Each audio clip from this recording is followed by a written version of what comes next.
Olá, Deus abençoe a sua vida, seu coração, seu espírito.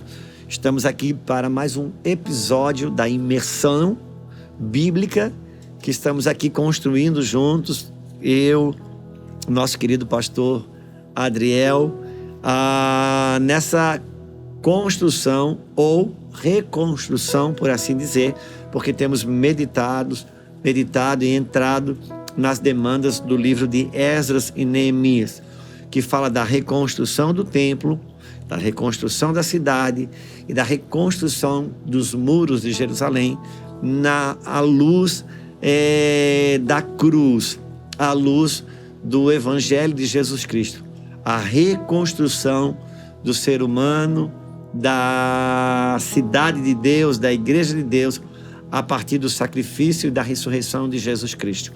E tendo em Esdras e Neemias essa grande parábola, esse grande cenário, como sombra de realidades espirituais que hoje estamos apalpando e como uma verdade presente para os nossos dias, fomos inseridos, mergulhados dentro disso e temos buscado entender da melhor forma para termos as ferramentas corretas para esse trabalho e também as armas corretas para essa guerra.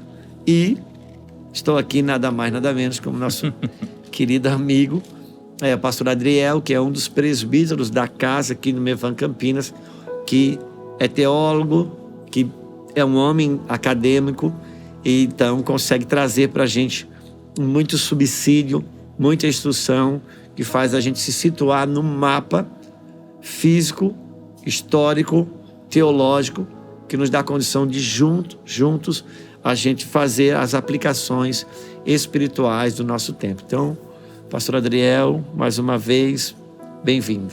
Obrigado, pastor Juscelio. Cumprimentar a todos que estão nos acompanhando. Nós temos tido tantos retornos preciosos de pessoas que estão estudando as Escrituras conosco.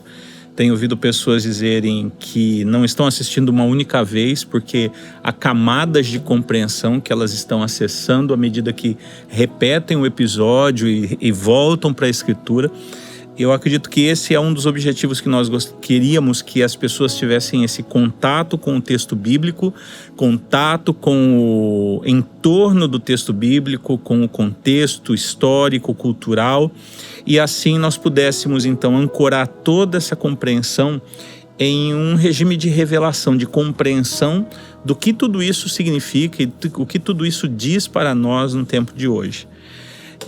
E eu queria chamar a atenção nesse momento que nós nos inclinamos fundamentalmente para o livro de Neemias e para os desafios enfrentados por Neemias, pastor Célio, de que a reconstrução não foi para o povo de Israel a obra de uma única geração.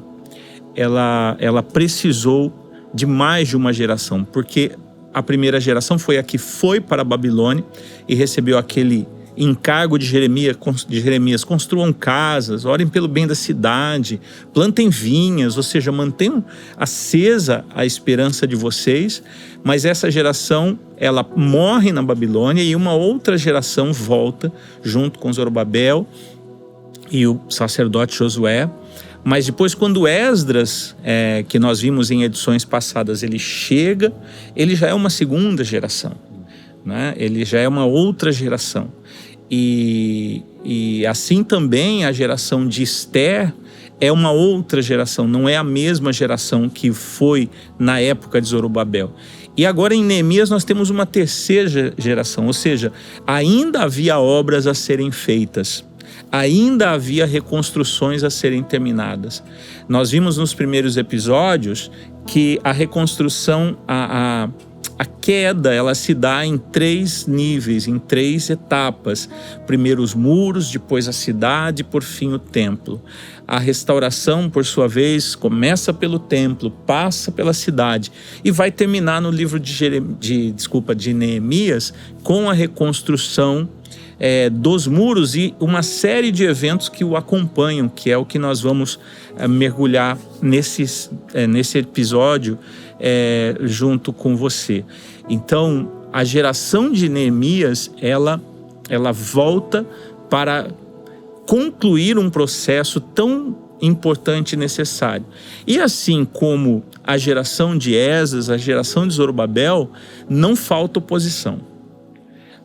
Da mesma forma que no capítulo 4 do livro de Esdras você tem um levante de oposição para que o templo não fosse reconstruído, agora no fechamento do processo de reconstrução, que é a reconstrução dos muros, nós sabemos que Neemias volta, ele olha toda a situação, ele vê os escombros, ele vê as aparentes impossibilidades de reconstrução, mas ele se anima a realizar aquela obra, mas imediatamente ao começo da reconstrução, ao povo se ajuntar como um só homem, como ele vai dizer no capítulo 4, começa também um processo de oposição. E a oposição, em especial no livro de Neemias, ela está bem descrita, bem desenhada, nos levando a entender a importância de como a gente se move diante de uma oposição. Pastor Adriel, eu penso que aqui está um ponto de avaliação, de reflexão para os nossos dias. Entender que não há nenhum tipo de vida sem luta, sem guerra, sem combate. Nós vamos combater de qualquer forma, nós vamos guerrear de qualquer forma, nós vamos lutar de qualquer forma. A questão é com quem lutar, contra quem lutar, com que armas lutar. Porque no livro ou na carta de Efésios, capítulo 6, a partir do versículo 10, Paulo vai dizer que nós não temos que lutar contra carne nem sangue. A importância para nós que estamos dentro da nova aliança, a importância para nós que estamos vivendo a vida no Espírito, saber contra quem não lutar. É importante como Paulo, antes dele dar uma instrução sobre o que fazer, como ele gosta de falar sobre o que não fazer. Paulo parece que ele foi descobrindo o que não funcionava, o que não era, o que levava o nome de que era, mas não era, levava o nome de que tinha, mas não tinha, para descobrir as realidades do reino. Paulo diz: o reino de Deus não é comida nem bebida, ele é justiça, paz e alegria no Espírito. Ou seja, antes de descobrir o que é, ele foi descobrindo o que não é. E agora Paulo vem dizer: a nossa luta não é contra carne nem sangue. Importante, eu sei que eu luto contra demônios, principados, potestades, mas parece que eu não sei que a minha luta não é contra carne nem sangue. Sim. Porque todas as minhas guerras, todas as minhas dores, todos os meus desatinos, as minhas frustrações, decepções, ofensas, elas estão ligadas a carne e sangue. Elas são a partir de alguém vestido de carne e sangue. Ou seja, uma pessoa. E Paulo diz: olha, o exército de Israel, ele lutou contra carne e sangue. O exército de Israel, que é uma parábola para nós, que é uma pedagogia para nós. Um soldado humano guerreava contra outro soldado humano. Agora não. Nossa luta não é contra carne, não é contra sangue, mas ela é contra principados e potestades. Então Paulo não diz: olha, agora você não guerreia. Não, ele ensina com quem eu guerreio, contra quem eu guerreio e contra quem eu não devo guerrear. A importância de ter essa realidade acesa em nossa mente. Jesus, ele disse assim: as portas do inferno não vão prevalecer contra a igreja. Então ele está nos ensinando que tem uma guerra, tem um combate, sabe? No mundo tereis aflições, mas coragem, bom ânimo.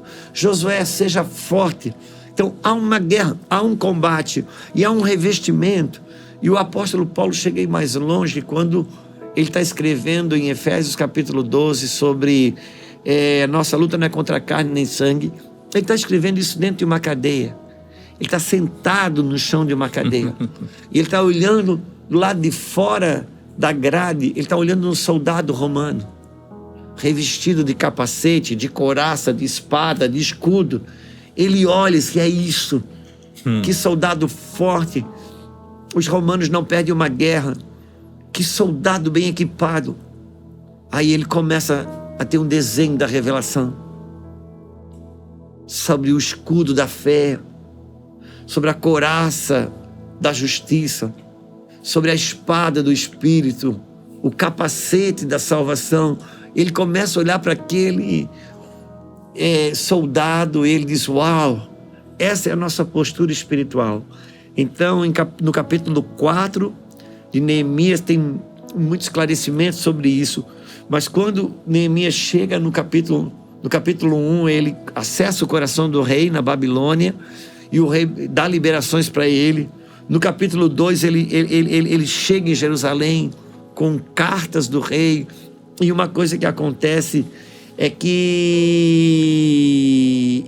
ele chega em Jerusalém, ele vê as portas caídas, e quando ele mostra para os governadores, os governantes daquela região, que ele trazia cartas do rei para a reconstrução, terminar a reconstrução do que havia sido começado.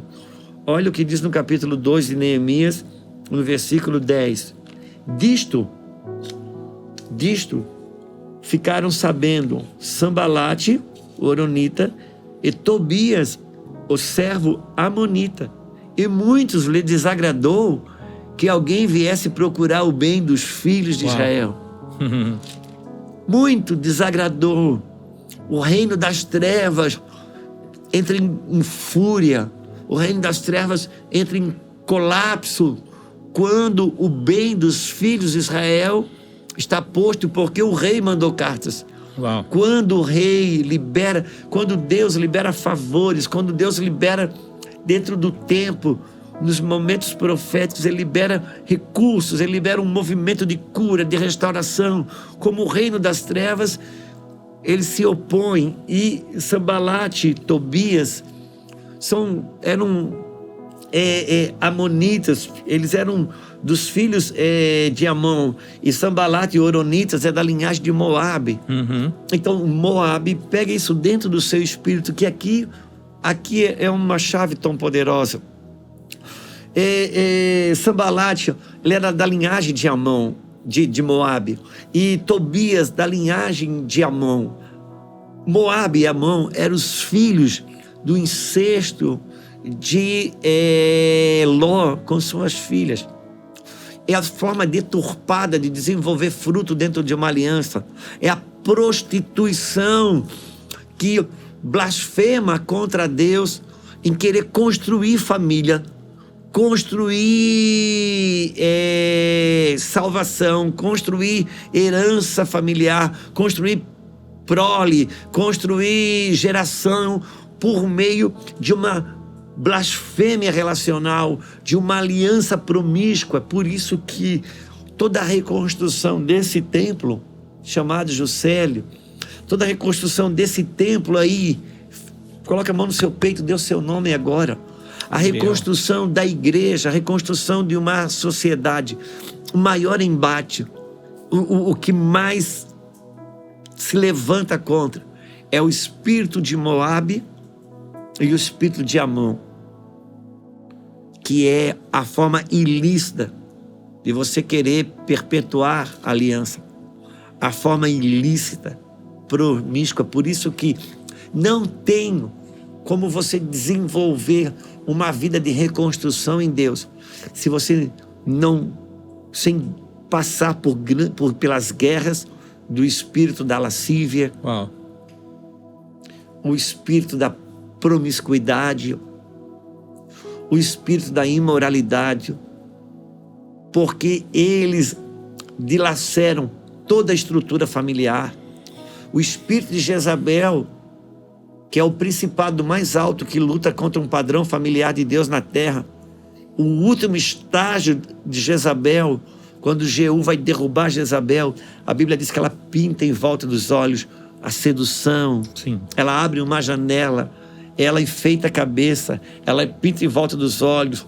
Sabe, às vezes um homem de Deus, ele entra na África, ele entra numa favela, ele vai ser missionário no Irã, no Iraque, ele começa uma obra do nada, ele passa necessidade, ele vive situações de perseguição, coisas difíceis. Depois, já num posto elevado, depois de muitas conquistas, Jezabel abre uma janela, enfeita, pinta os olhos, enfeita a cabeça, vem e derruba esse homem. Quanto ensino nós temos aqui. Sim. E nós vamos olhar um pouco disso a partir do capítulo 4. Mas antes de você prosseguir... Adriel, Antes por de você favor, prosseguir, me ajude. deixa eu segurar você aqui nisso um pouco. Veja, todo o projeto de Deus, a gente comentou em episódios anteriores que tudo que está acontecendo nesse projeto de restauração é para preparar a chegada do Messias, né? Sim. Deus traz de volta a linhagem messiânica através de Zorobabel e tudo mais. Deus está restaurando o espírito de um povo. Então você tem aí uma linhagem, você tem o povo de Israel. Mas você tem também, junto com eles vão de novo para o meio de uma geração, um povo, uma geração de amonitas e uma geração de moabitas, que são outro povo, outra linhagem, outro padrão. O que incomoda, parece-me, então, é o padrão, né? É um padrão chegando e mexendo com esses outros padrões. Com estruturas. E é um levante que não é um levante nacional, não é um levante simplesmente contra um povo.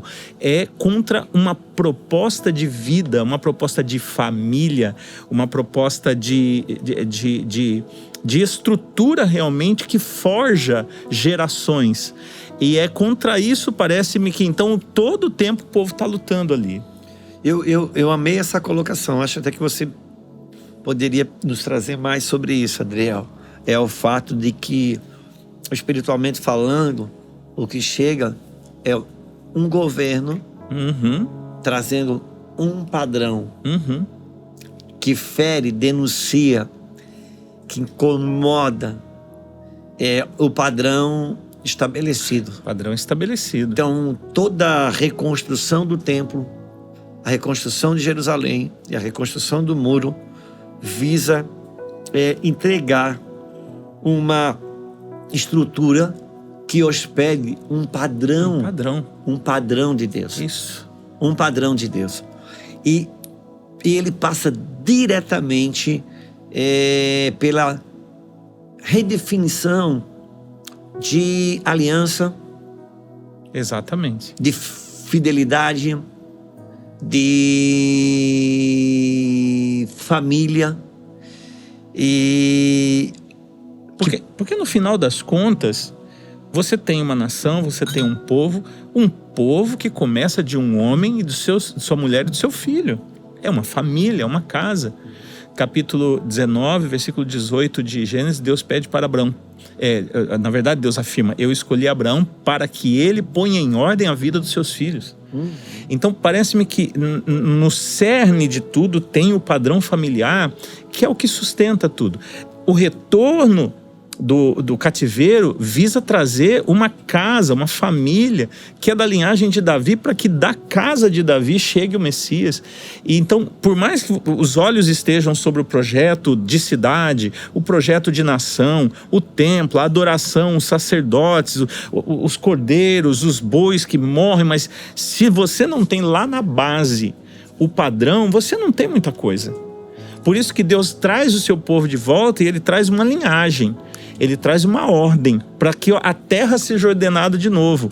E a pergunta que fica: o que incomodava tanto Sambalate e Tobias, não é? Para que eles se levantem contra esse projeto de reconstrução? Será que o que incomoda eles é o templo, aquele monte de pedra? Será que eles estão preocupados com as pedras, com o muro? Ou será que eles estão preocupados com um modo de vida que vem e se instala na terra e é como um sal ali naquela terra que começa a mudar e a estabelecer uma transformação? Lembrando que, volta a repetir, Sambalate, Tobias, não se trata necessariamente de duas pessoas, embora aqui é a realidade de duas pessoas. Mas para nós que gozamos da nova aliança, para nós que lidamos com as realidades espirituais, para nós cujo cordeiro não é mais um bezerrinho ou um cabrito, não é mais um animal. O cordeiro é de fato e de verdade o eterno que se fez carne. O sangue que traz livramento, salvação para uma casa, não é mais um sangue derramado numa bacia e marcado os umbrais da alma, mas é um sangue do Deus que se entregou como uma oferta para pagar uma dívida eterna e trazer libertação, salvação. Hoje esse sangue está marcado nos umbrais da alma e são hoje nós vivemos as realidades espirituais disso, por isso que a nossa guerra não é mais contra esse cidadão Sanbalate nem esse cidadão Tobias, mas contra os espíritos que promovem todo tipo de dinâmica comportamental, dinâmica de vida, que vai resultar em quebras de alianças, que vai resultar em desconexões de pais e filhos, que vai resultar em adorações estranhas ainda que elas estejam em torno de um contexto evangélico. Porque essa casa que estava sendo reconstruída, ela já estava em pé um dia. O que ela perdeu foi o espírito. O espírito correto daquilo que foi chamado. Quando ela perde a sua funcionalidade original, ela passa ainda a ser chamada casa de Deus, mas ela não tem mais a funcionalidade. Sou eu sendo chamado de evangélico, mas eu não tenho mais a minha funcionalidade sacerdotal. Então, é importante a gente chegar, e se a gente, com a sua permissão, entrar um pouquinho, tentar olhar, mapear a partir do capítulo 4, como que essa oposição como que ela se levanta, como que ela opera. Eu não sei se você teria alguma coisa a colocar antes da gente entrar nisso. Só um detalhe muito curioso, porque é muito importante que os nossos... o pessoal que está acompanhando conosco, não sei se eu chamo de ouvinte, assistente, como que é, né? Mas você que está aí junto da gente, que está construindo essa compreensão profunda conosco, que você perceba algo que a gente está insistindo, né? Nós estamos trabalhando com realidades concretas, físicas, geográficas, étnicas de um povo, de povos, como agora nós estávamos destacando, mas tudo fala e aponta para dentro de nós, para aquilo que o Espírito de Cristo está construindo, está reconstruindo em nós. Então, quando a gente agora entra no regime da oposição, de novo nós estamos olhando, não para uma oposição em relação àquilo que nós estamos fazendo. Não é uma oposição ao nosso ministério, é uma oposição àquilo que o Cristo está construindo. Então, olha que coisa interessante, pastor Célio. Então, tem esse panorama, não é? O escritor...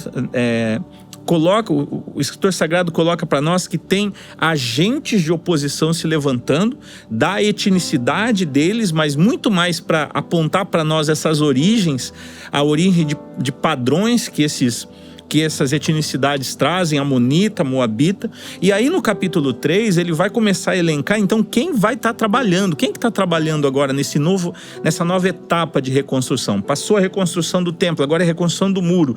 Quem vai estar trabalhando? E o versículo 1 do capítulo 3 começa dizendo que o sumo sacerdote, que já não é mais Josué, é outra geração, Eliasabe, se levanta com seus irmãos, ele pega os sacerdotes e reconstrói o portão das ovelhas. Então o sacerdote não está lá no templo parado vendo todo mundo reconstruir. Ele mesmo e todo aquele grupo de sacerdotes colocam a mão à obra para começar a reconstruir os portões. Antes de reconstruir os próprios muros, eles começam a reconstruir os portões e consagram o portão, que não é qualquer portão, é o chamado portão das ovelhas. E assim, então, há um processo que dispara de reconstrução dos portões, das bases para onde a muralha vai conectar todos os portões da cidade, e assim o povo vai se construindo ali junto. Há um movimento de construção. À medida que eles vão construindo, o Senhor está construindo na vida deles. Cada um desses homens representa uma família que vai se colocando nas brechas da muralha e reconstruindo portas, portões, para que também o muro seja construído. E é contra esses grupos, essas pessoas, que a oposição vai vir. E é tão interessante para a gente pensar na nossa reconstrução. Eles começam a reconstruir as portas. Então, num processo de reconstrução espiritual, é é ímpar, é singular que você pense em rever o que está entrando e o que está saindo na sua vida. Porque assim, para que construir a porta se não tem o muro, né? Tipo assim, você põe a porta aqui, não tem parede em volta. Não faz sentido, né? Aparentemente não faz sentido. Aparentemente não faz sentido. Mas Deus está falando aí. É porque isso é uma parábola para nós. É, exatamente. Sou eu definindo o que entra na minha vida. O que eu leio, o que eu assisto, o que eu falo, o que eu participo. Eu restauro as portas daquilo que está são as entradas da nossa vida. E eles vão reconstruindo, e algumas aqui vai mostrando as características de alguns. Isso. Que eram perfumistas, outros que eram ouvires. O quanto que isso tem... E os versículos, se vocês olharem, né, no capítulo 3, os versículos 14, 15, 16, 17, cada grupo de famílias e esses grupos de especialistas vão se concentrando nos portões. E eles vão colocando as portas, os portais de entrada da cidade nos seus devidos lugares. E o versículo 28, ele vai dizer assim, ó, pega o 27. Depois repararam os tecoitas outra porção, de fronte à torre da grande e alta até o muro de Ofel. Para cima da porta dos cavalos, repararam os sacerdotes, cada um de frente à sua casa. Quando você olha o capítulo 3 de Neemias, importa pensar aqui que Neemias veio com recursos. Neemias veio com carta do rei para a reconstrução, mas ele não contratou uma empreiteira. Cada família ficou responsável por um pedaço de um muro. Cada família ficou responsável por restaurar as portas. A reconstrução a partir das famílias. Isso, você não reconstrói o reino. Será que o reino precisa ser reconstruído? Mas você não reconstrói o povo de Deus, a igreja, a partir do pregador, da pregadora, daquele que profetiza. Todos esses movimentos vão ser balizadores, vão ser indicativos, mas você apalpa a materialização de uma reconstrução a partir das famílias. Por isso, se você tiver paciência e permanecer conosco aqui, nós vamos ver o clamor, o convite de Deus para reconstrução das ruínas a partir da reconstrução das famílias. Isso está no capítulo 3. No capítulo 4, começa uma evidência, começa a se descrever como que a oposição se levanta, eu não sei. Sim, exatamente. Adriel, se você quer colocar algo. Não, é aí mesmo. É aí mesmo. Eu acho que agora a gente já tem um fundo bem feito. Podemos ler alguns textos? Sim, claro. Vamos lá. Eu colocaria como co-irmã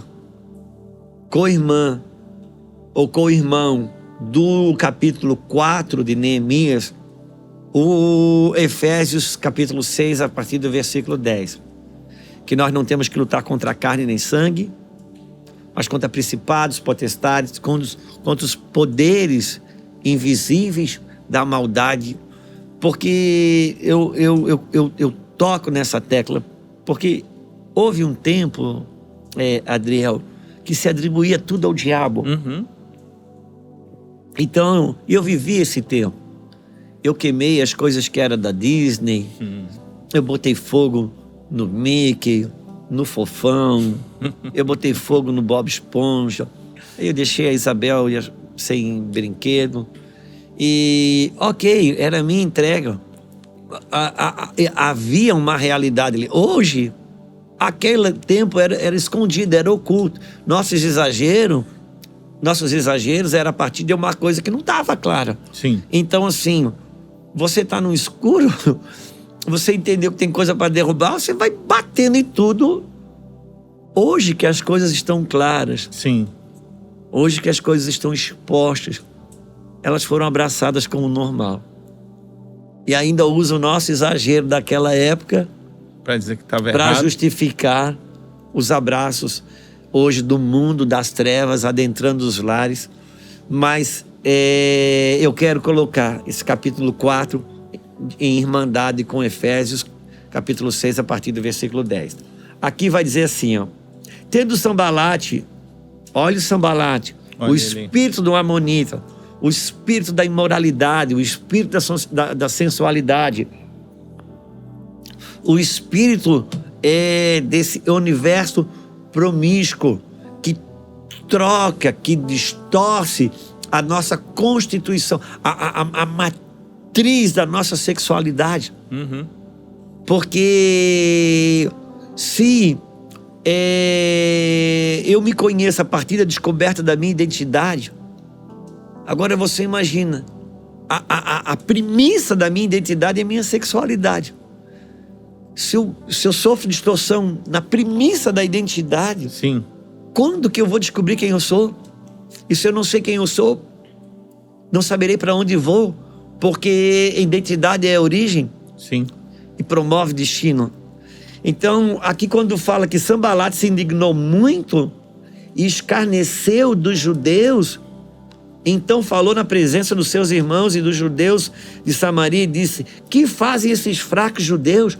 Permitir-lhe-á isso? Sacrificarão, darão cabo à obra num só dia, renascerão dos montões de pó e pedras que foram queimadas. Estava com ele Tobias Amonita e disse: ainda que edifique, uma raposa derribará o seu muro de pedra. O ponto mais terrível desse espírito é que ele vem, ele afeta a pessoa, faz ela pecar, faz ela cair, depois vem dizer: jamais você vai conseguir. Você não tem estrutura para isso. Olha o seu desejo que você não vence. Tá fazendo não vale nada. Olha o sentimento seu que você não vence. Olha essa vida oculta, escondida que você tem, que muitos não sabem, seu pai não sabe, a igreja não sabe. Você, ainda que você levante, você viu, você conseguiu ficar 5 dias em pé. Você conseguiu ficar 3 dias e meio em pé. O espírito, esse espírito, ele vem trabalhar no dia de hoje, ele vem fazer com que o meu passado, ele me desabilite para crer na reconstrução, na herança que eu tenho em Cristo Jesus. Sim. Sabe? Alguém disse o seguinte, Adriel: você querer visitar o território do seu passado é você invadir um terreno que não é mais seu. Uau. Porque ele foi comprado. Amém. Ele foi comprado. Deixar o seu passado conversar com você. E no seu passado. Porque de alguma maneira, dependendo de que tipo de vida a pessoa teve, ou dependendo de que tipo de abertura ela permitiu, ela entrou, parece que agora alguns elementos daquela realidade ainda conversa com as emoções, Sim. conversa com os pensamentos, e cada vez que eles vêm, latejam, tendo acesso ou não acesso, ele descredibiliza. Quando você a si próprio se descredibiliza, quando você a si próprio acredita que não é para você, que você não pode entrar, que você não pode se levantar. Por isso que estamos colocando aqui, quem se opunha a essa reconstrução eram os amonitas, Sim. eram os moabitas, eram pessoas que compõem uma constituição de um padrão que não pode entrar na casa de Deus. Não adianta, está escrito: os amonitas e os moabitas, eles não poderão entrar na casa de Deus. Só que daí você lê o livro de Ruth, e vai ver que Ruth era uma moabita. Sim. Então nunca se tratou de pessoas, Sim. mas daquele padrão e aquele espírito que não pode entrar. Sim. Deus te coloca lá livre disso. Aleluia. Raabe era aí. uma prostituta. A casa de Raabe caiu no chão. Raabe caiu na mão de Deus. Sim. Então, é importante... não sei se eu estou insistindo demais, Adriel. Não tá. Mas aqui é um ensino sobre como combater. Sobre como você olhar e dizer, não, a palavra ainda é que a glória da segunda casa. Em Cristo Jesus tem uma casa pronta. Ele inaugurou na ressurreição uma casa pronta. E é um ensino de onde a oposição bate. Onde que ele vai bater? Ele vai bater... O que vocês pensam que vocês estão fazendo? Isso não é nada. Isso. Não vai durar. Ele bate no medo, ele quer provocar insegurança naquilo que não somos nós que estamos fazendo, é Deus que está fazendo em nós.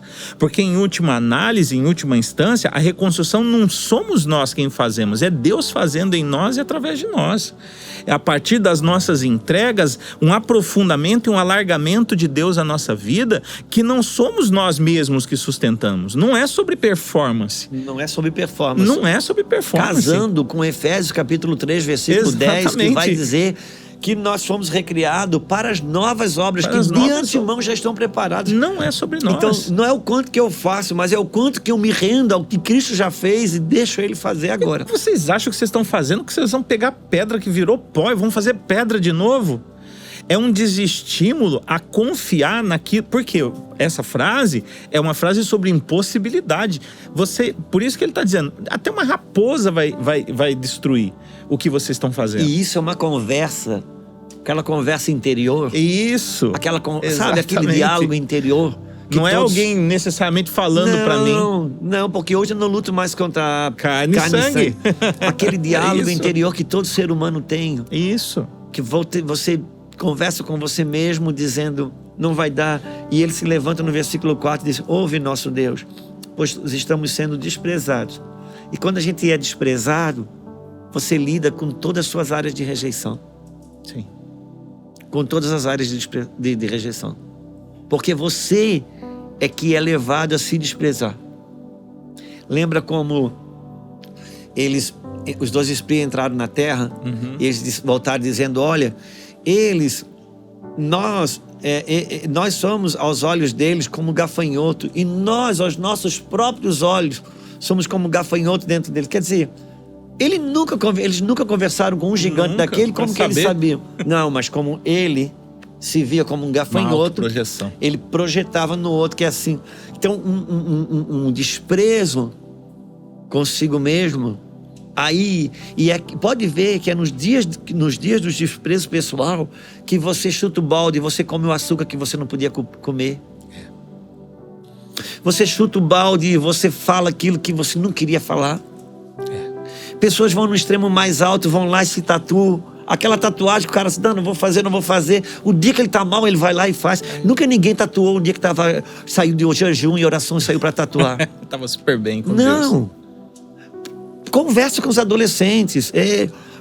Quando você se despreza, é que você deixa o inimigo vir e ele diz assim, ouve nosso Deus, pois estamos desprezados, cai o seu opróbrio sobre a cabeça deles e faz o que sejam dispostos na terra do cativeiro.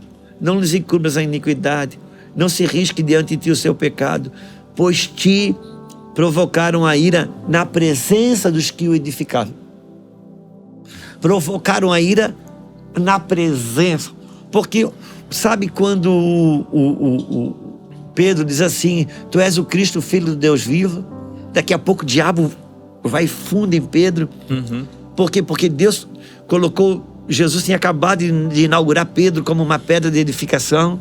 O diabo já foi na mente de Pedro, entrou num humanismo, né? Quando Pedro está tomado de humanismo, por isso que Jesus disse, para trás de mim, Satanás, tu não pensa nas coisas de Deus, tu só pensa nas coisas do homem. E hoje nós guerreamos que a religião mais forte no mundo hoje é o humanismo. Mas por que em Pedro? Porque Pedro era agora uma pedra também de edificação. Então, esse combate, essa guerra com aqueles que edificam, esse combate, essa guerra, por isso que às vezes muitos ministras de Deus não consegue compreender os níveis de guerra que tem. Porque a guerra é para aqueles que edificam. Sim. E só que olha o versículo 6. Assim, desse jeito, combatendo, guerreando, não dando voz ao desprezo. Assim, versículo 6, edificamos o muro e todo o muro se fechou até a metade da sua altura, porque o povo tinha ânimo para trabalhar. Quando você vence o desprezo, o povo tinha ânimo e eles edificaram. Então, olha que coisa linda. Extraordinário. Extraordinária. Só que não sem combate, não sem guerra. E às vezes, Adriel, as pessoas pensam, até quando projetam na gente mesmo, alguém que tem uma fé exitosa, que projeta na gente mesmo alguém que tem um ministério exitoso, pensam que as nossas lutas, as nossas guerras são coisas também, ou não tem guerra, ou que tem uma guerra diferente de qualquer outra. Não. Minha guerra também ainda é contra o desânimo. Sim. Minha guerra ainda é contra volta e meia eu bater no espelho e ter um senso de desqualificação. Por que o diabo me procura me mostrar para mim que eu estou desqualificado? Para o dia que eu levantar bem, eu me achar que eu estou qualificado. Entende? Quando aquele dia que eu prego, que eu vou para casa e sabe, não aconteceu nada, a gente prega, está pregando no culto, a palavra cai em cima do pé, você olha, o povo parece que está dormindo na tua frente, e você volta para casa com um monte de demônio na tua cabeça dizendo, tá vendo, se preparou mal, não orou, não pediu perdão direito para a esposa, e eu volto para casa às vezes em guerra achando que foi por minha causa. E por que o diabo quer que ache que aquele dia o culto foi ruim por minha causa? Porque o dia que o culto foi bom, ele vai tentar me convencer que foi por minha causa. Essas são as guerras a ser vencidas.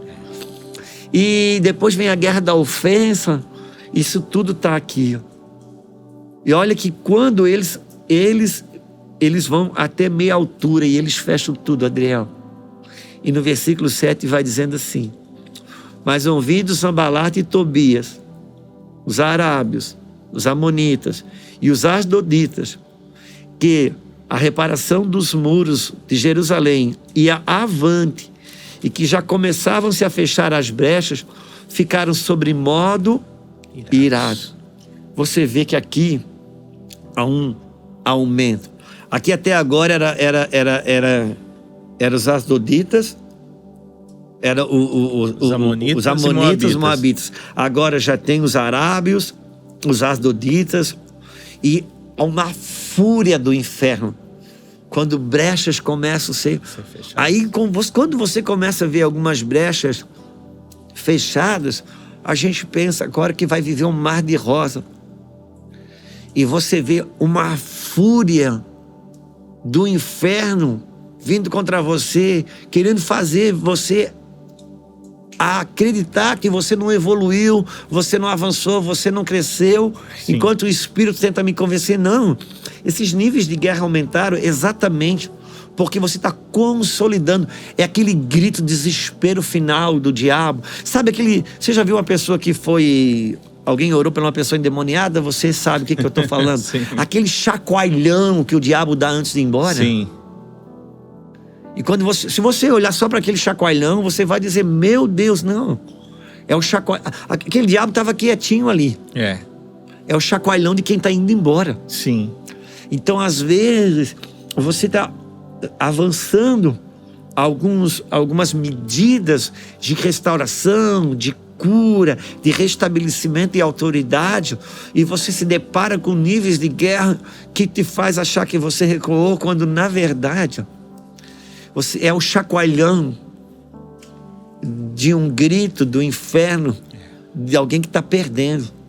Porque o muro pela metade, ele não protege muito bem, mas ele é a base para a gente chegar no final. Chegamos na metade, tem uma medida. É uma medida. Então, o que é esse chacoalhão? Sabe, e às vezes, Adriel, você está guerreando para conquistar um filho, uma filha, recuperar. E quando você se vê entregando mais, quando você se vê tendo uma paciência que antes você não tinha porque você conquistou no Senhor, quando você se vê tendo um quebrantamento que você não tinha porque antes você reconquistou, porque agora você reconquistou isso no Senhor, e de repente o filho se torna mais rebelde, a filha se torna mais rebelde, o diabo vem falar para você que não adiantou nada. Não, Vale muito a pelo pena. contrário, aquilo é o chacoalhão de quem está perdendo o terreno. É o chacoalhão de quem está indo embora. Por isso, compreender as guerras é significativo. Sim. Por isso, olhar para isso aqui e a gente conseguir mensurar minimamente, porque isso aqui é uma sombra, isso aqui não é uma realidade. Então, na sombra você não tem um desenho inteiro, mas você tem um apontamento, é altamente relevante. Vamos continuar. É muito importante que a gente perceber no versículo 10 que, embora houve uma construção de proteção em torno do próprio povo, dos construtores, o versículo 10 nos dá conta de que houve um desânimo, houve um cansaço naquele povo para parar de construir. Esse é um grande risco. Mas o fato do 10, você vê um tanto de desânimo, aí a gente precisaria ler o 8 e o 9. Vai lá. Porque o 8 diz assim, ó: ajuntaram-se todos de comum acordo para virem atacar Jerusalém e suscitar confusão ali. Porque não tem nada que desgasta mais. Sabe? Você está tentando ajeitar a família, consertar, restaurar, e de repente parece que a coisa piora. Do nada, a tia fica possessa, entra no grupo da família e fala uma coisa. De nada, a TPM da tua esposa põe, sabe? E você não consegue compreender que você está numa guerra contra o reino do Espírito. Aí você cai. Você que cai desse lugar e vai guerrear contra a carne e sangue. Porque o suscitar da confusão, quando você perde a sobriedade, que a tua luta não é contra a carne nem sangue, aí isso desgasta. Isso cansa. E aí talvez esteja uma das estratégias mais importantes do nosso inimigo: produzir esse desgaste, produzir essa perda de energia, de foco nos construtores. É muito bonito como ele vai chamando todo o tempo de construtores, de carregadores, aqueles que estão empenhados na obra, aqueles que estão decididos a continuar com Deus naquele trabalho, mas ao mesmo tempo como eles estão sendo alvejados, não é? É um Tobias e Sanbalate que está fora falando, mas fala para dentro e acha muitas vezes um lugar dentro de nós, como você estava colocando, esse lugar de olhar para nós e acabar achando que somos nós, não é? E que não é o Senhor, e de olhar para aquilo que nós estamos fazendo e fazer pouco, o que nós estamos fazendo, não, o que Deus está fazendo em nós, e acabar fazendo pouco daquilo que está acontecendo. Tornar pouco, muito que Ele está fazendo. Muito que Deus está construindo, meu Pai. Porque no fim não somos nós que sustentamos, tá ecoando na minha mente o Salmo 127, se o Senhor não edificar a casa. Não sou eu que edifico, mas eu preciso ficar lá construindo, eu preciso ficar com a minha mão, com a colher de pedreiro na obra, eu preciso pôr pedra sobre pedra, mas ao mesmo tempo, como você estava falando, usando a metáfora do culto, se o culto foi mais isso ou menos aquilo, não é sobre mim, é sobre Ele. É sobre Ele. Eu não posso perder essa equação nunca. E parece que todo o trabalho de Tobias e Sanbalate é para me tirar desse lugar de dependência e sobriedade no Senhor, para começar a olhar para carne e sangue. Uma carne e sangue que também não é aqui, não, é carne e sangue aqui. Esse olhar para o natural, esse olhar para aquilo, para as contas que a minha cabeça faz muitas vezes e ela não fecha. Ela não fecha porque não é sobre mim, é sobre o extraordinário de Deus que está construindo. Sobre o que Ele está fazendo. Ele está fazendo. E olha que coisa forte. Versículo 9. Porém nós oramos ao nosso Deus e com proteção pusemos guarda contra eles, de dia e de noite. E de noite. Já falamos isso sobre dias e noites. Sim. Que não é 12 horas sem sol. Não é 12 horas com sol e sem sol. Não. Mas, então disse Judá, já desfaleceram as forças dos carregadores. e os escombros são muitos, de maneira que não podemos edificar o muro. Vê que agora já não é mais Sanbalat falando, já não é mais Tobias falando, agora já é o Judá falando. E aqui para mim é um ponto, é quando da própria casa. Sou eu olhando para a dificuldade? Não, aqui é Judá dizendo. Já não, sabe? É quando, às vezes, na própria igreja, às vezes um espírito de desânimo, às vezes o próprio conselheiro, a própria conselheira, e que se acomoda-se a esse padrão inferior, a esse padrão destrutivo de viver meia boca. E no versículo 11 vai dizer assim: disse, porém, os nossos inimigos, nada saberão disto, nem verão, até que entremos no meio deles, meu Deus, e os matemos, e assim faremos cessar a obra. Por isso que eu te falo assim, aqui já é Judá falando. Sim. Porque o inimigo ele já infiltrou, ele está dentro hoje. Lugar. Eu já encontrei agora alguém que vai pregar o que eu quero. Eu já encontrei agora alguém que vai falar, que vai abraçar a minha dor ao invés de abraçar a minha cura. Alguém que vai me entregar uma teologia para eu viver amalgamado com os meus escombros. E aqui é um ponto. Eu preciso acreditar a um movimento de restauração proposto. Versículo 12. Quando os judeus que habitavam nas vizinhanças deles 10 vezes nos disseram: de todos os lugares onde mora subirão contra nós. Agora, olha aqui. Olha que coisa. Olha aqui, gente. Adriel, quem é que vem trazer essa notícia? Os judeus que habitavam aonde? Perto deles. Sabe? Aqueles que vivem no extremo com o mundo. Aquele que vive, está na igreja. Que já habituou com a voz de Tobias e Sanbalat. Isso, é vizinho, sabe? Eu já sei onde isso aqui vai dar. Não, já é a igreja, o extremo que vive com o vizinho. Que tem um ouvido ouvindo a verdade, outro ouvindo o que o mundo diz. Que tem um olho olhando as coisas de Deus e outro olho. Porque essa palavra vizinhança aqui fala do extremo. É. Sabe? As beiradas do acampamento. As beiradas do acampamento. Aí começa uma narrativa. Porque tem um pouco de coisa deles com um pouco de coisa nossa misturada. Porque quem é o vizinho? É a extrema. A última casa, ela faz vizinhança com o lado de fora. A janela do lado de lá está do lado de fora, a janela do lado de cá está do lado de dentro. Sabe? Só que daí ele se levanta. Versículo 13. Uau. Então eu pus o povo por famílias, nos lugares mais baixos e abertos, por detrás do muro, com as suas espadas e as lanças e os seus arcos. Ele não foi para a internet falar mal da igreja.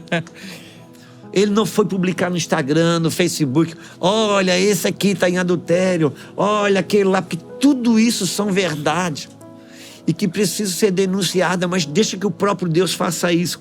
Vá você, tem uma postura intercessória, porque isso aqui não é oração intercessória, isso aqui é postura intercessória, isso aqui não é oração intercessória, isso aqui é vida intercessória.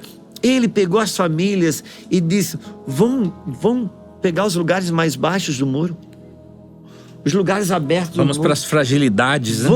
Vamos acessar, vamos aqui. As fragilidades. Vamos para a fragilidade. Mas pega a família, leva ela inteira para aqueles lugares. Vamos fortalecer esses lugares. E versículo 14: inspecionei. Sabe, Adriel, que eu vinha conversando com você? Uma inspeção. Examinar a si mesmo. Sim. Fazer um autoexame. Porque essa é a máxima ou o centro da ceia para discernir o corpo. O que me torna legítimo para comer a ceia.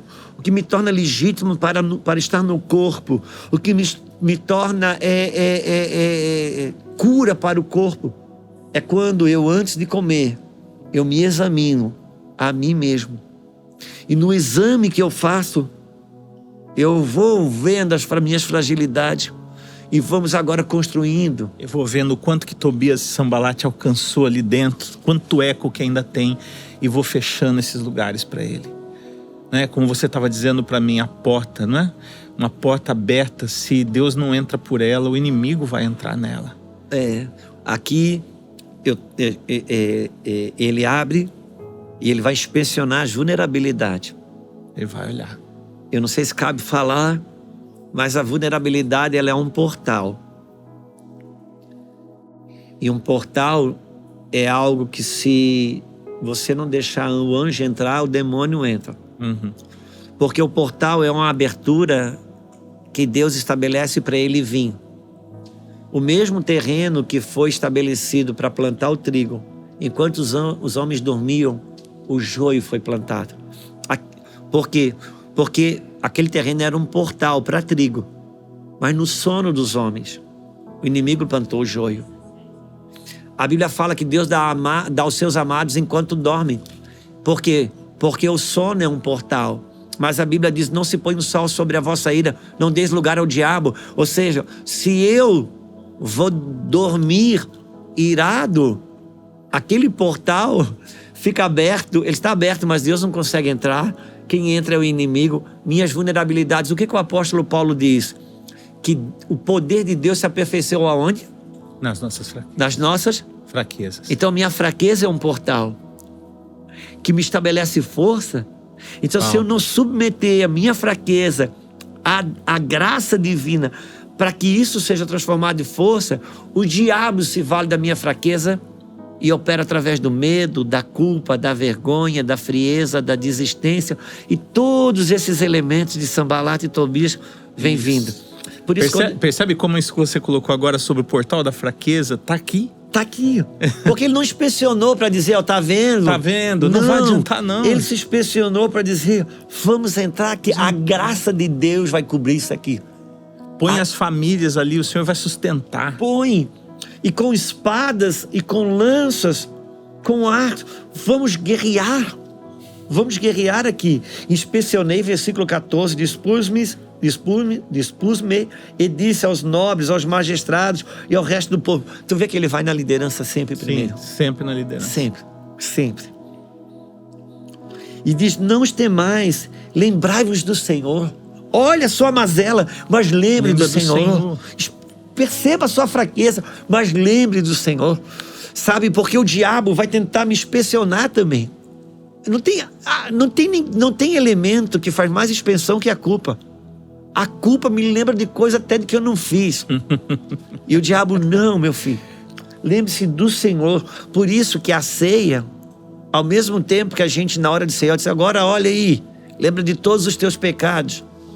Já o Senhor disse assim, faça isso em memória de mim.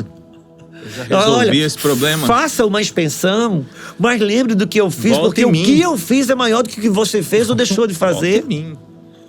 Vem, como essa frase, volta em mim.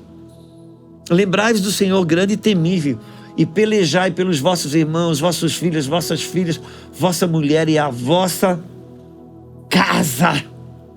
Uau. Se levante, guerreie pelo seu filho, guerreie pelo seu casamento, guerreie pela sua casa. Não é uma vida sem fraqueza, não é uma vida sem vulnerabilidade, não. Mas é entendendo que a minha fraqueza vai ser um portal para a graça de Deus adentrar. Aleluia. A graça de Deus adentrar. E transformar isso em força, porque a minha força, o meu poder, diz o Senhor, se aperfeiçoa na sua fraqueza. A minha fraqueza é um portal. Por isso que Pedro vai dizer, humilhai-vos diante da potente mão de Deus. Glória a Deus. Porque Ele tem cuidado de vós. Deixa eu achar esse versículo. Acha. Eu preciso achar. 1 Pedro, capítulo 5, versículo alguma coisa, vai dizer aqui, humilhai-vos, portanto, sob a poderosa mão de Deus, para para que ele, em tempo oportuno, vos exalte. Uau. E essa exaltação, você sabe que não é a prepotência de quem me viu passar na prova. Não.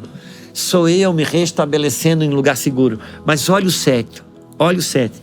Lançando sobre ele toda a vossa ansiedade, porque ele tem cuidado de vós. Se tem uma coisa, se tem um sentimento que me possui na minha ansiedade, é que eu não estou sendo cuidado.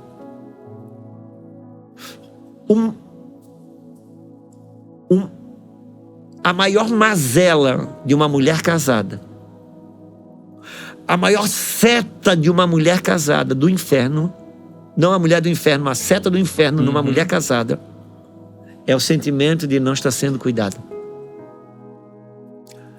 É a maior guerra de uma mulher casada. Quando o inferno vem sobre ela, o inferno diz: eu não estou sendo cuidado. Ela entra num quadro de ansiedade e ela se sente: eu não estou sendo cuidado.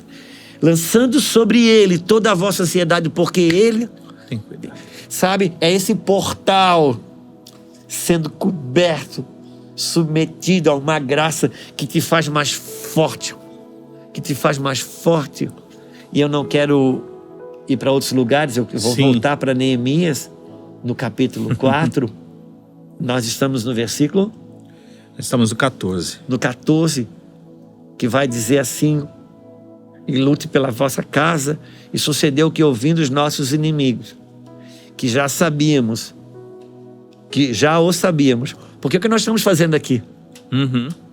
Os inimigos souberam que nós já o descobrimos.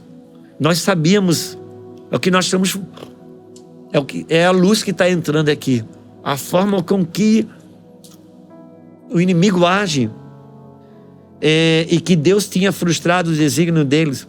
Voltamos todos nós ao muro, cada um a sua obra. Parece que passou a turbulência e o avião... Todo mundo voltou para a consciência, para o lugar correto. Volta isso. Alinhou todo mundo. Coloque isso. Alinhou o espírito de todo mundo, alinhou o coração de todo mundo. É como se soprasse sobre eles um vento de turbulência, de confusão. E todo mundo volta para a sua obra, porque eles já sabiam o lugar. No capítulo 3 já estava definido onde cada um precisava operar. Mas assim como na reconstrução do templo, que o olhar incorreto para o alicerce fez com que eles se perdessem na construção e voltassem para suas próprias casas, aqui a ameaça de Tobias e Sambalate faz com que eles olhem, talvez dissessem assim: não, eles têm razão, não vai adiantar nada, isso aqui não vai dar em lugar nenhum. Quando então eles buscam ao Senhor e ouvem a voz do líder e o líder fala com o líder de cada família, eles se alinham de novo. Cada um volta para o seu lugar e para a sua obra. E aí o Neemias começa uma narração de como a coisa começou a funcionar. Todo mundo reconstruindo. E é tão poderoso. Olha o próximo passo. Daquele dia em diante, metade dos moços trabalhava na obra e outra metade empunhava lanças e escudos, e arcos e couraças. E os chefes estavam por detrás da casa de Judá. Os chefes... por detrás, que aqui não é chefe de... Sim, de é chefe de família, não, cabeça de família. Cabeças de família por detrás, o fundamento, a doutrina. E daquele dia, metade empunhava lanças, escudo, arcas e couraça, e estavam por trás os chefes. Havia uma liderança instrutiva, os carregadores que por si mesmos tomavam as cargas, cada um com uma das mãos fazia a obra, e com a outra segurava a arma. E aqui... meu Deus. Aqui o equilíbrio. Com uma mão a obra, fazia a obra, com outra mão a arma. E aqui parece que a gente acha uma coisa que...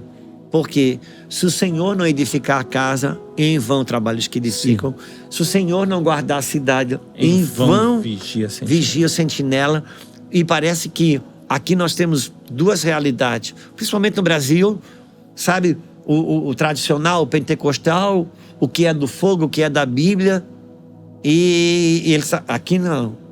Havia arco, flecha, guerra, oração, jejum, intercessão, combate espiritual, mas havia a colher, havia o discipulado, havia a prestação de conta, havia a consideração que Deus faz o sobrenatural, o natural quem faz sou eu.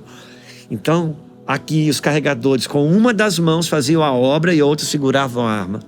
Sim. Sabe? Fogo do Espírito, a água da palavra, trabalhando juntos. Os edificadores, cada um trazia a sua espada na cinta, e assim edificavam, e os que tocavam a trombeta estavam junto de mim. Havia uma voz profética, havia, volta e meia, o tocar da trombeta em um alinhamento. E já que estamos aqui, se você me permite, eu vou até o fim. Bora. Disse eu aos nobres, aos magistrados e ao resto do povo: grande e extensa é a obra, e nós estamos no muro muito separados, longe um dos outros. Alcançam um padrão, mas eles, gente, agora nós já temos uma boa amostra, agora a gente precisa construir unidade. Nós vamos precisar construir unidade. Estamos fazendo as coisas certas, mas estamos longe uns dos outros. E longe um dos outros, o meio do longe é brecha para o inimigo entrar. Sim. O meio do longe é a parte fria do negócio, é quando o diabo entra na incontinência. 1 Coríntios capítulo 7, versículo 3 ao 5, é quando o diabo entra na incontinência e ele diz: gente, nós vamos construir unidade aqui. Unidade no lugar em que ouvirdes o som da trombeta, para ali acorrer a ter conosco, e o nosso Deus pelejará por vós. Então, pensando em igreja, havia o discipulado, a ênfase na família, mas havia a trombeta, o culto, as coisas andavam em equilíbrio, não existia um ativismo, mas existia um compromisso congregacional, as coisas andavam em equilíbrio. Assim trabalhávamos na obra, a metade empunha as lanças, desde o raiar do dia até o sair delas. Também nesse mesmo tempo disse ao povo: cada um com seu moço fique em Jerusalém, para que de noite nos sirvam de guarda e de dia trabalhem. Nem eu, nem meus irmãos, nem meus moços, nem os homens da guarda que me seguiam largávamos as nossas vestes. Cada um se deitava com as armas à sua direita. Não tinha férias espiritual. Senso de urgência. Era um senso de urgência. Um senso de urgência. Uma lucidez, não é a tensão, aquela tensão da alma, do nervo, não, mas é uma sobriedade, todo o tempo, seja alva as tuas vestes. Aqui nós trilhamos um pouquinho dentro de Neemias capítulo 4, isso vai até o 13, mas pelo menos hoje, com o finalizar de uma fala do pastor Adriel, quero entregar para ele, mas eu penso que a gente pode ir encerrando esse episódio por aqui, também para a gente ir bebendo aos poucos, né? Vamos bebendo aos poucos, para que a gente possa trafegar, porque extensa é essa obra. Eu não sei se você percebe, mas a ênfase que nós nos colocamos hoje é como aquela construção era uma obra maior do que todos eles. Os próprios inimigos olhavam e viam todas as impossibilidades que existiam. Todos sabiam. As impossibilidades são usadas como arma para fomentar o sentimento de fracasso, de pequenez, para que o próprio povo desistisse daquela obra. E tudo que Deus precisava é que eles confiassem no Senhor enquanto construíam. Porque a obra era do Senhor, não era deles. E eles precisavam se conectar como famílias, cada um no seu lugar. Não sei se você consegue enxergar isso. Muitas vezes a gente fica falando que a obra é da igreja como se a igreja fosse uma instituição, uma coisa muito grande. Mas a igreja são famílias, são casas ao lado de casas, são maridos e pais ao lado de maridos e pais com suas esposas e filhos. São os chefes de família, aquele ancião que tem 3 gerações debaixo dele, todo mundo olhando para ele porque ele traz estabilidade, ele e a sua esposa trazem estabilidade. São pessoas cheias de Deus na vida cotidiana, no tempo todo, andando sobre a verdade, construindo sobre a verdade, enquanto Deus constrói uma obra maravilhosa. É assim que Deus não permite que a obra cesse. Coisa linda. A obra não para. E é isso, meus irmãos. Espero que, de alguma maneira, você esteja sendo edificado, edificada e também instrumentalizado Sim. para poder concluir, consumar, prosseguir nessa grandiosa obra, como nas palavras do próprio Neemias, que a gente pode, quem sabe, ver isso no próximo episódio. Deus abençoe sua vida, Deus abençoe seu coração. A gente vai ficando por aqui e se encontra no próximo episódio da nossa imersão bíblica. Deus abençoe. Deus abençoe.